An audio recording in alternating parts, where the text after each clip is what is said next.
Hey guys, welcome back to another R&D Garage video. I want to extend a warm welcome to all my new subscribers, as well as everybody who's been there with me from the beginning of this journey and joined along the way. I appreciate every single one of you. Thank you so much for liking my videos, for sharing them, and for watching them. This is cool. Okay guys, well, I had an opportunity. Finally, the racetrack opened up and I was able to drag race my little Miss Hatchie. Had the time of my life, and while I was going down the track, I had a thought. How many people would be interested in a how-to drag race 101 video? So I figured, you know what? We're gonna do it. Stay tuned. Number one. So insurance companies do not like it when people race their cars. In fact, they look down on it. I've heard some will sell insurance for one-day driving activities such as this. It's probably expensive, but if you can't afford to lose your car, that may be the way to go. Number two, if you're taking out your daily driver to go tracking or drag racing, just know that you're putting a lot of wear and tear on your car, a lot of load, and bad stuff could happen. So again, if you can't afford to lose your daily driver, and I don't know a whole lot of people that can, just be careful. This may not be for you. So now I'm gonna lay out what you guys should expect to bring. So whenever you're racing, they will expect you to wear, or actually it's required to wear long pants, a t-shirt, no tank tops, and socks with shoes. You're definitely going to want to bring along a sweatshirt or a jacket depending on your conditions. Obviously, if you're in a super fast car, you'll probably have to wear a fire suit. But for me, when I'm racing Miss Hatchie, all I really need to do is wear my t-shirt and jeans. So, okay, so we've got what to wear out of the way. You can also bring a bag with some tools just in case something breaks down.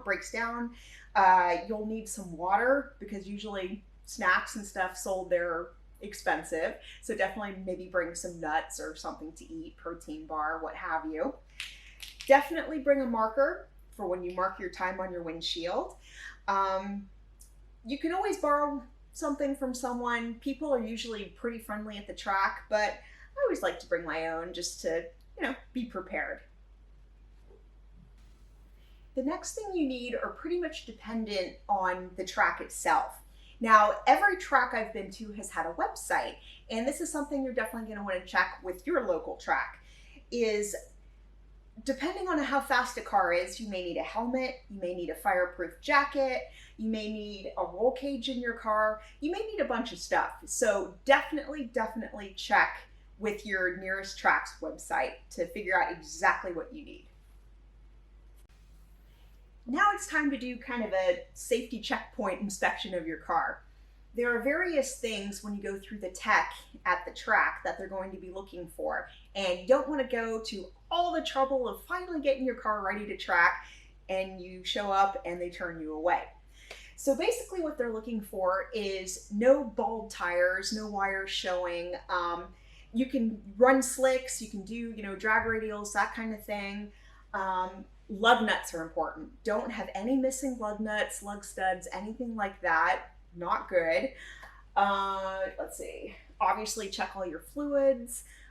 Make sure your seat belts are in good running order. What else? Basically, you know how like the dealership does one of those 20-25 safety checkpoint things?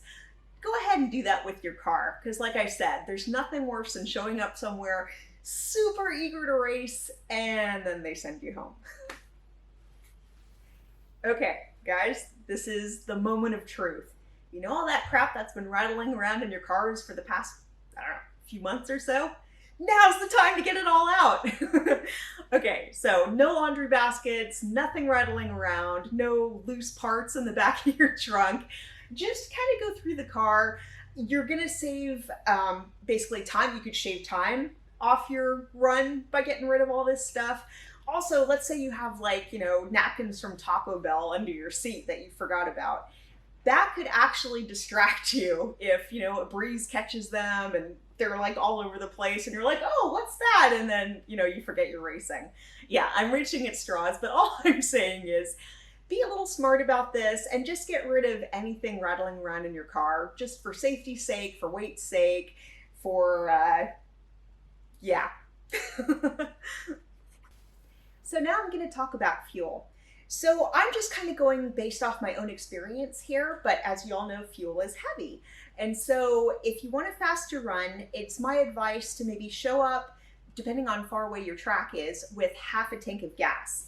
They do, well, at some tracks, they do sell gas there, but they may not have your grade, and it is very, very expensive because they have you right where they want you. So just keep that in mind.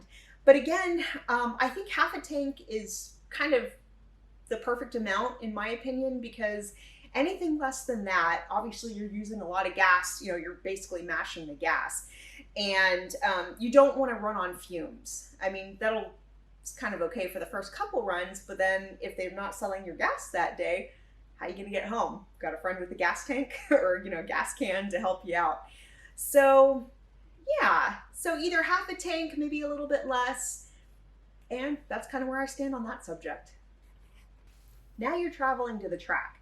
So whenever possible, I know obviously a lot of people work, well, maybe not so much right now during the whole COVID thing, but if whenever possible, get to the track as early as you can. The track I go to opens its gates at 3 p.m. and usually I'm there about 2:45 to get in line. Also, these days, the only reason why our track is open is because we're also following COVID guidelines. And so bring a mask as well, because that was basically required at ours. Okay, getting back to the point. So you can expect to join a long line of very eager people in their cars waiting to race. So the first thing you're going to do, at least at our track, is park your car, get out and pay. They're going to give you basically a tech form to fill out. So you can do that back in your car, so bring a pen. And as soon as you have that filled out, they're going to have you pull through the gates, join another long line of cars, and now you're waiting for the tech inspection. And you know, I have to laugh. I was all worried about my tech inspection, but to be honest, they just kind of gave my car, even dressed up in the Spoon livery, the barest of looks. Now, this may not be your experience. They may check every nook and cranny of your car, but with mine, you basically have to pop the hood, and they just, I guess at this point, they're just checking to make sure everything's legal, there's no fluids leaking out, and that everything looks safe. Everything's nice and tight. Once you go through the tech inspection, you get to go down to the track. And be aware, drive slower than you think you need to, because the last thing you want to do is go through the tech inspection and then get kicked off. And oh my gosh, I'm so sorry. Okay, so right after the tech inspection, they're going to ask you what class you'd like to race in. And with my little 4-cylinder here, and since it's a stick shift, I was given 2 options, either Sport Street or Gear Jammers. So I decided to go with Sport Street because it was more of kind of my class of cars. Sport Jammers is a little bit of everything, but it's stick shift only. And I noticed there was a lot of American cars in with the Sport Jammers and or the Gear Jammers, and I'm like, yeah, no, I'm gonna stick with my 4-cylinder buddies. So just be aware too. So after that, you finally go down to the track, and they're gonna let you know which lane to line up in. And from there, you basically wait to get a wave to go right down to the track. Now we're ready to race. And I just want to kind of interject a little something here. Whether you're going to the track for the first time or it's like your 50,000th time, everybody is nervous, everybody is excited, everybody is just freaking pumped to be there. So if you're ever nervous that, you know, people are going to laugh at you or people are just going to look at you sideways for what you're driving, no. Everybody is super happy that everybody else is there. Everybody is super happy to be racing, especially right now, you know, after the track's being closed for so long. So don't ever worry about what people think about you. Just go with those emotions, which I know, sorry, I'm from California, okay? But just go with it and know you're gonna have the time of your life. Okay, so now we're ready to race. So you're in line, you're getting ready. Now is the time to pay attention to everything around you. You definitely want to pay attention to the people that are working the track because they're going to be the ones to wave you forward. And you don't want to make them mad because, they're already kind of crotchety anyway, working with all those fumes. You don't want to add to it. Okay, so you're in line, you're waiting, you're watching the people ahead of you go ahead and race. So now it's your turn. Okay, they're going to wave you forward. You're going to go very, very slow. Slower than you thought possible, because the last thing you want to do is be that person who drives a little too fast at the track and get kicked out. They look down upon that. Okay, so you're pulling forward onto the track. There is a burnout pit. Now, with my car, I don't normally do burnouts because I don't have slicks on it. Doesn't really need it. So if your car does, go ahead when they say it's okay and do a burnout and then pull forward. But if you're not, go ahead and pull to the extreme right or on the other side of the track to the extreme left. You don't want to drive through it if you're not going to use it, because that way you'll be putting water, flying off your tires, and then they have to mop up after you, and they don't like that, So be kind to your track personnel. Okay, so after you drive around the burnout pit, drive very, very slowly because you have to hit the staging beams. These are the 2 light bulbs, and once you drive through the first one, stop, and then inch forward a little bit more, and then the next one will turn on. This is great. You don't want to roll backward, you don't want to keep going forward, because then you have to restage, and it just makes everybody wait. But if something happens and you do happen to roll out, don't worry, it happens to everybody. So I'm just giving you both scenarios here.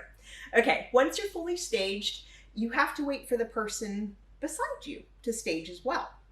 And as soon as they're ready to go, it all happens pretty fast. And what I also want to say is, with drag racing at least, the only person you're really racing against is yourself. It doesn't matter if you have the fastest car in the world. You're really only trying to beat your own time or set your own time. It's fun to pretend you're racing against that person, and it's kind of a thrill to beat the person in the next lane. But really, in the scheme of things, it doesn't really matter much. Okay, so now you're going to pay attention to that Christmas tree even more. The amber lights are going to come on, and in the best possible reaction time, you're actually going to go on that last amber light before it turns green. That is basically the perfect reaction time. After that, mash that gas, bang those gears, just have fun and go as fast as you can down that track. And you'll notice at the end of the track that there's either going to be a cone or a light that's going to flash, and that basically signals that's the end of the quarter mile. And so at the track I go to, there's 2 exits to get back. And I usually take the second one because I don't like, just kind of banging on the brake and, driving around. But anyway, what you're going to do is go on the back roads there, however they have it set up. And then with ours, there's a lady waiting in a teeny tiny little booth, and she wraps up your little slip and hands it to you with a smile and tell her thank you. And then you can go back to your waiting position, look at your slip, either be happy or go, what the hell? And then wait till your next turn. So for a little clarification, time trials are the practice runs you get if you get there early enough. Sometimes you get maybe as many as 3. Sometimes if it's crowded, you may only get 1. So pay attention to what it says on your slip, because for eliminations, you're going to have to write a dial-in time on your windshield with that pen. And with drag racing, with bracket racing, your goal is to get as close to that time as possible without going under. If you get under, you break out, and unfortunately you lose. You may be happy that you got a faster time, but you still don't get to go again. Also, a few other things. If you happen to red light when it's eliminations, then you're automatically out. That means if you're staged, you're ready to go, and then all of a sudden you mistakenly roll back, take your foot off the clutch, whatever, you see a red light and you're out of the game. If both of you happen to red light at the same time, well, you're not both out, but basically whoever red lit a little bit sooner still wins. So it's a little bit weird that way. Also, when you're going down the track, If you happen to lose control, obviously you're out. Hopefully you're safe. If you happen to go into the middle of the track, almost into your partner's lane, you're out. Basically, just kind of be cognizant of what's going on. This is not the place to goof around, fool around, whatever. It's just you want to be safe. Just a couple more details about the whole red lighting thing. So red light doesn't just mean if you happen to roll backwards out of the staging beams. It can also mean if you start way early before the green light. Like let's say you went on the second amber light. That is major red lighting. So let's say you leave hella early. Your partner also happened to leave early. Whichever one left later still wins. So they get to go on their run again. So now you're way into eliminations. You'll notice this part goes pretty quick because it's towards the end of the night. Obviously, every single person that goes, one is getting kicked out. They don't have to run again. And so it goes into the semifinals, the finals, and then there's a winner chosen for each category. This also means that you may be starting out during a hot summer day during your practice runs, but then ending on a kind of cool or chilly night. So obviously your car is going to be running great by the end of the night because it's a little bit cooler, but you're going to have to account for that by maybe changing up your dial-in time. So this is super important to remember. Okay, so you had a great day of racing. Either you got eliminated or you got a trophy. Either way, you had a blast. Okay, so there's a couple things you may need to check before you actually leave the track. Number one, tire pressure. If you adjusted it at all, make sure that they're okay to run home on. Number two, you may want to check the oil levels. Sometimes running a super hot little 4-cylinder hatch or whatever you're running, you may have lost a little oil. So always bring maybe an extra quart just to kind of see what's up. Okay, number three. As cool as it looks, and I agree that it's a great look on any car, wipe off the time trial numbers. It's unfortunate, but police out there, cops, whatever, kind of tend to look down on the crowd that goes drag racing, and you don't want to give them an excuse to pull you over. And while we're on the subject of that, I've personally seen cops sitting outside the track. So you guys don't do anything stupid like doing a burnout, even though you're totally hyped up on adrenaline due to the night. Don't do a burnout coming out of the track, from the stoplight, whatever. Try not to speed on the way home because I can't even tell you how many friends have gotten tickets on the way home. And it kind of puts a bad taste on the night. So yeah, I think that's about it. So I went ahead, luckily I had a couple friends at the track and I also had a GoPro in my car. So I'm going to show you some footage of me actually going down the track and some footage of the outside of the car so you can see how I staged.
See now,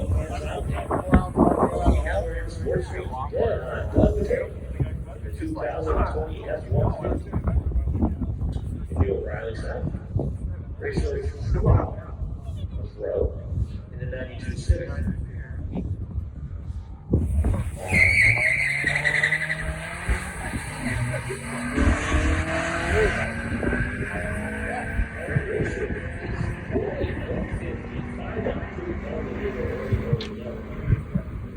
He goes 1377 ratio. Well guys, I hope you loved this intro to drag racing. It's so much fun. If you have a chance to do that at least once in your life, I say go for it. Even if you're driving a minivan, if you're driving a hot little car, it doesn't matter. There's usually at least one person there in the family vehicle that usually spanks everybody else because it's an automatic and they can be pretty consistent. So all I'm saying is don't be nervous, just get out there and do it. And okay, so it's the time I want to thank all my subscribers. Thank you guys for watching my videos, for liking my videos, for sharing. I appreciate every single one of you, and I look forward to bringing you more videos ASAP. Have a great week, you guys.